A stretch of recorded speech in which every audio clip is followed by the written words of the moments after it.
breaking news. Anthony Joshua and Tyson Fury have apparently agreed terms for a 2-fight deal, according to Eddie Hearn. So work seems to be getting done with all this lockdown and all this stuff going on right now, though. So let's get to what Eddie Hearn's actually said. Interesting stuff. He said we have Dillian Whyte mandatory, which is due before this fight. It's fair to say Joshua and Tyson Fury are in agreement regarding the financial terms. So according to Eddie Hearn, they've agreed the financials already. I wonder what the splits will be for this one, though. Probably 50-50, but let's quickly get to what else he said. We've been talking to Fury's management, obviously MTK, giving them the assurances from Joshua's side that all the details on the structure of the deal is approved from our side and that is from Fury's side as well. We're in a good place, it's fair to say. In principle, both guys have agreed to that fight, 2 fights, a lot to overcome. In the meantime, we're moving in the right direction.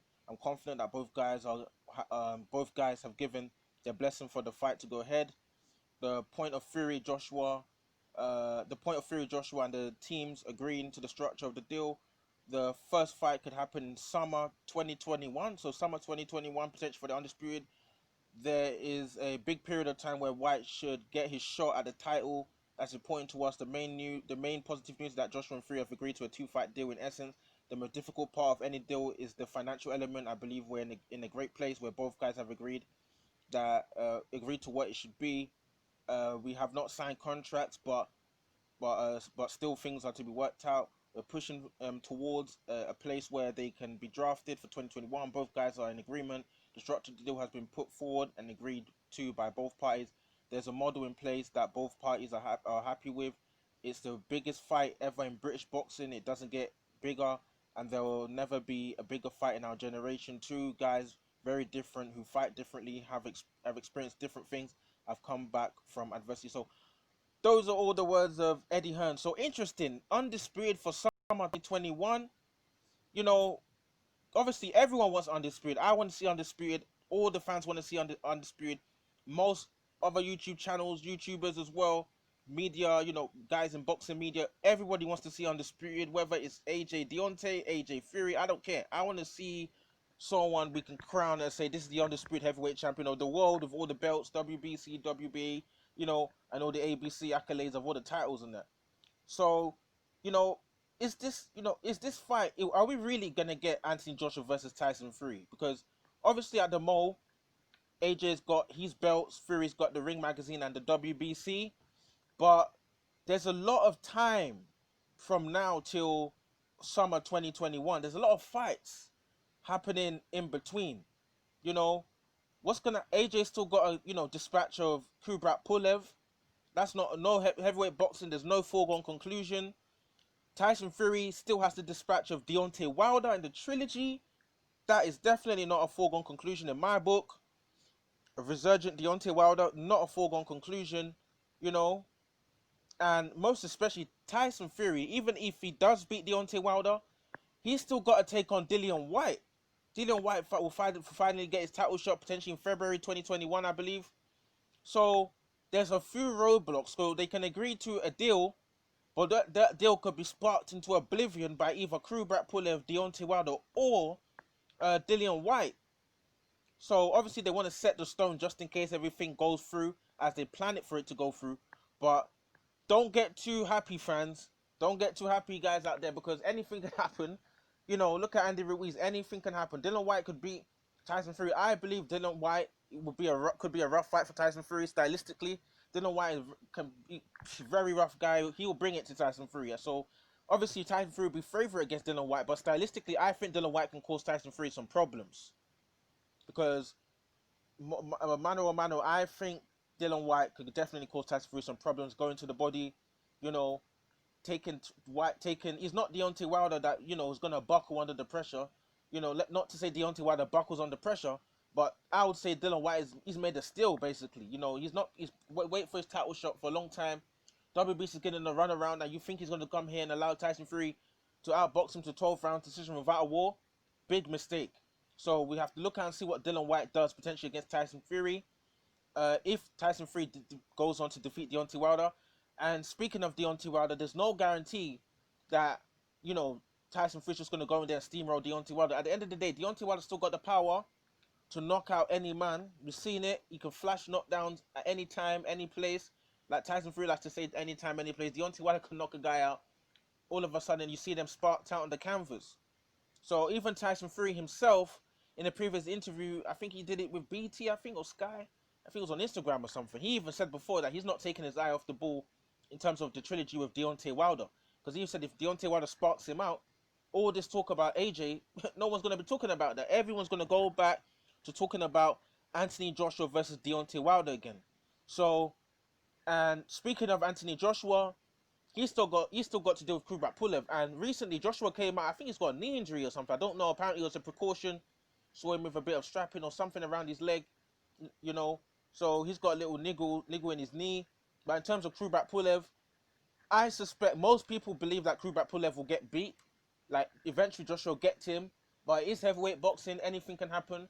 I'm not ruling out anyone. People ruled out Andy Ruiz and said this guy hasn't got a chance in hell. Look what Andy Ruiz did. Kubrat Pulev hasn't got a good jab. He's got tons of experience. He's fought the likes of Klitschko. Obviously, he got knocked out, but tons of experience. Great jab. You know, I think he'll do pretty well, but most people suspect that he'll get knocked out. We have to see what happens with Kubrat Pulev. But, you know, Eddie Hearn, you know, talking about they've already agreed a 2-fight deal for summer, potentially summer 21. They've agreed the financials. They're going to obviously, they're going to have to agree on the venue, and that, obviously, Tyson Fury, which is interesting because Tyson Fury, he fights in the States right now. You know, I don't know if Tyson Fury does he have a license now to box? Does he have a license to box in the UK? I don't know if he does, because I know Tyson Fury's going to want to fight in the States. AJ's probably want to fight in the UK, or maybe abroad, maybe in the Middle East, Saudi or something. Or maybe they might just, you know, go ahead and have a massive showpiece in America. But how viable is America? You know, AJ's not that massive in America like that. Tyson Fury obviously he's got a bit of a fan base, but he's not huge. So would the fight up with the Undisputed between Fury and Joshua, would it be bigger in the States, or would it be bigger in Britain? I suspect it will be bigger in the United Kingdom. 2 British heavyweight fighters going at it in Wembley Stadium. It will be a massive blockbuster. But United States press conference, I just don't think it sells to the American fans as much as it would sell to the British fans. In terms of, you know, fighting abroad, maybe in the Middle East, or, you know, if there's a lot of money out there, so maybe Tyson Fury and AJ, tempted by the big bucks, big money, might go out there for the Undisputed. But in terms of, you know, the spectacle, in terms of the fans, the massive build-up and everything, I suspect and I believe that it will be biggest in the United Kingdom. You know, just like if you had 2 big, massive American heavyweights going at it, like Mike Tyson, Holyfield. If you have a similar thing, Fury versus Anthony Joshua, rivals in the United Kingdom, Wembley Stadium. Remember the spectacle of Klitschko versus AJ in Wembley. Multiply that by 2. That is AJ versus Tyson Fury. The spectacle, the lights, the showbiz, the people turning up at ringside. Listen, they need to make sure this fight happens it happens in the UK, man. Wembley Stadium live, pay-per-view numbers over the roof. You know, sold out stadium. It will be a massive blockbuster between AJ versus Fury. So good talking, good things coming from Eddie Hearn in terms of, you know, this more set. We can see there's something set in stone. Not really set in stone because no one's signed anything. So they can talk, but if no one agrees to sign anything, then it's a waste of time. But after AJ and the Deontay Wilder debacle, we might potentially be looking at an Undisputed fight happening summer 2021. But a lot of roadblocks in the way. Kubrat Pulev for Joshua, not foregone conclusion. Deontay Wilder for Fury, not a foregone conclusion. I actually feel that, you know, Fury's route to the Undisputed in terms of who he has to fight, that is actually more difficult for him making it to that summer 2021 than, you know, than than AJ, because AJ's got to beat Kubrat Pulev. You can arguably say that Deontay Wilder and Dylan White along the road for Fury is a lot more difficult. Is more likely to get beat by those guys than AJ to get beat by Kubrat Pulev. At the same time, we need to look at the WBO mandatory for AJ as well. Usyk still lurking in the corners. What's going to happen with Usyk? Will the WBO enforce that mandatory? Because I know that WBO and IBF have probably agreed on, you know, probably agreed that Kubrat Pulev should fight AJ first. When's AJ going to fight potentially Kubrat Pulev? Going to fight Usyk? Because if AJ fights, Pulev, And then, you know, I don't know if he's going to wait out before fighting Usyk. Usyk's going to be waiting a long time because it's a 2-fight deal. Going to have initial fight Fury, rematch with Fury. When's the Usyk fight going to happen? So WBO might actually enforce their mandatory on AJ. So you might actually have, obviously, AJ fight Kubrat Pulev, then fight Usyk next year. While Fury fights Deontay Wilder and Dillian Whyte. So it's a tough road for both men. Those are not foregone conclusions. AJ potentially fighting Pulev, Usyk along the way to summer 2021. Fury fight taking on Deontay Wilder. And Dillian Whyte, he's going to be hungry for that WBC. So tough road ahead for both these men to actually, before they can actually take on each other. Going to be interesting. And also in terms of AJ, I'm not sure if they've given, AJ's got a rematch clause with Kubrat Pulev. So no guarantee we're going to have Undisputed next year. A lot of things happening.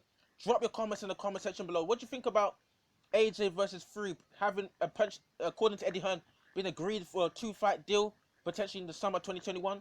Drop your comments in the comment section below. What do you guys think? Cool.